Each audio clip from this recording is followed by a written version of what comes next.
Hey folks, today we're going to talk about, in this little vlog, 5 surprising things you don't need to worry about with sync licensing.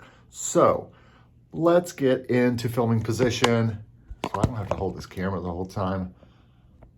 And I think that'll work. Okay, so let's talk about number 1, and that is copyright. Now, I know a lot of you are saying, but Eric, my copyright, it's my birthright.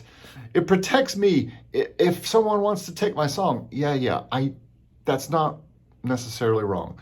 In the United States, your stuff is copyrighted the minute you put it into form. So if you put it onto some kind of recordable form and you send it to somebody, it's already copyrighted.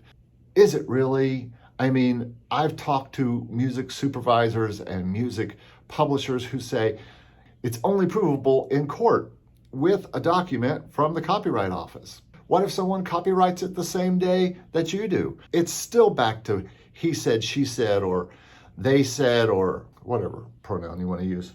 You're going to register with your PRO. You're going to have a contract with your sync licensing company that you sign the song with. I even just heard today from one of my libraries that they would rather you not copyright it because it just makes it too much work for them to have to go in and fix up the copyright. And so it's best not to copyright the things that you're going to be pitching and hopefully signing contracts. If you sign a contract with a music library and they name you as composer and everyone is signed, guess what? That's pretty good proof that you wrote the song. Thing number 2, PROs. Now, I know you might be thinking, but I have to register it with my PRO.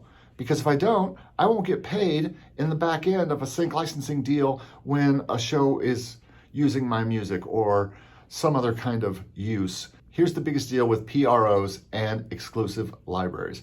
They are going to register as the publisher. It's much easier for them if they only have to go in and do a new registration with you as the writer and them as the publisher.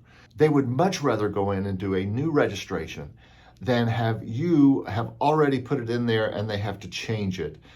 It's doable and they can do it, but they'd much rather just do a new one. It's much faster for them.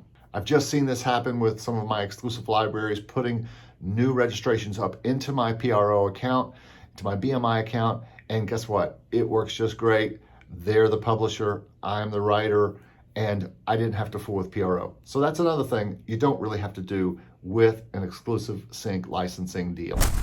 Number 3, content ID. Now, content ID is one of those things that everybody is freaking out about. They don't want their stuff used on YouTube and not get paid for it. But in this situation, in exclusive sync licensing, where you have a deal with a library or you have a deal with a music supervisor or something like that, that is something that you're not going to have to worry about because they will usually want to take care of that, especially music libraries. The 3 exclusive libraries that I'm currently part of, they each specifically told me they want to be the ones to register with Content ID because of what they do. So that tells you you don't need to worry about Content ID when you are pitching to exclusive music libraries or exclusive music publishers or things like that.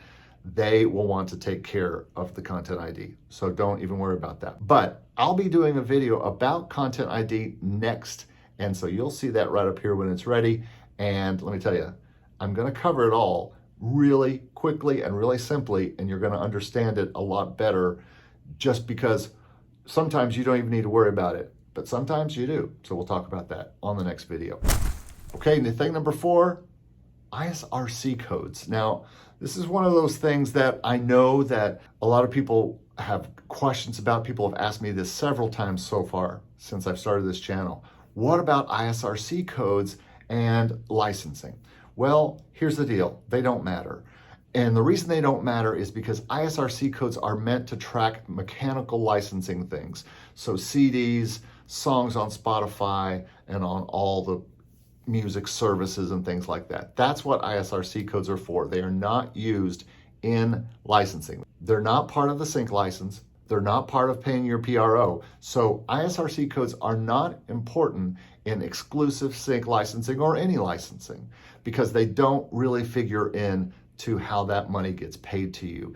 And this goes for any kind of licensing, even stock or royalty-free licensing. money's going to get paid to you from your library, or money's going to get paid to you by your PRO. And that's the only way you're going to make money with licensing. So you do not need to worry about ISRC codes with sync licensing. However, you do need to worry about ISRC codes when you register your song on a CD Baby or DistroKid or something like that. Always do that, but not for licensing. Number 5 is Spotify. Now, this is something that you'll need to check with your library, but the 3 exclusive libraries I'm currently in have all said we don't care. The reason they don't care is it really doesn't have much to do with what they're doing, which is putting music in film and television and advertising and games and things like that. As a matter of fact, they might want their clients to be able to go to Spotify and check out more music by the artists or the companies that are putting this music out. And you certainly want people to be able to go find you on Spotify if they hear you on a TV show or in a movie or in an advertisement. So it's important for us, and it usually doesn't matter to the library. But again, this is one of those things that you'll need to check with your specific library to see how they feel about it. But usually you're not going to have to worry about Spotify or any kind of digital music service stuff that you might put out. Again, this falls more into the mechanical royalties world, where you're going to put out CDs, you're going to put out stuff to Spotify, you're going to go through CD Baby and DistroKid and get your stuff out there. And that really doesn't have much to do with the sync license or the payments to your PRO from the sync licensing companies. Again, this is just what my 3 libraries said, so yours might be different if you sign with someone, and it will likely be in your contract. Now, if any of this sounds hinky to you, leave a comment, let's talk about it, and I'll get answers for you, because all of what I've just talked about, I carefully checked out with my libraries. And if you want to know how I got those this year, check out this video right here. Make sure you subscribe, and we'll talk to you next time.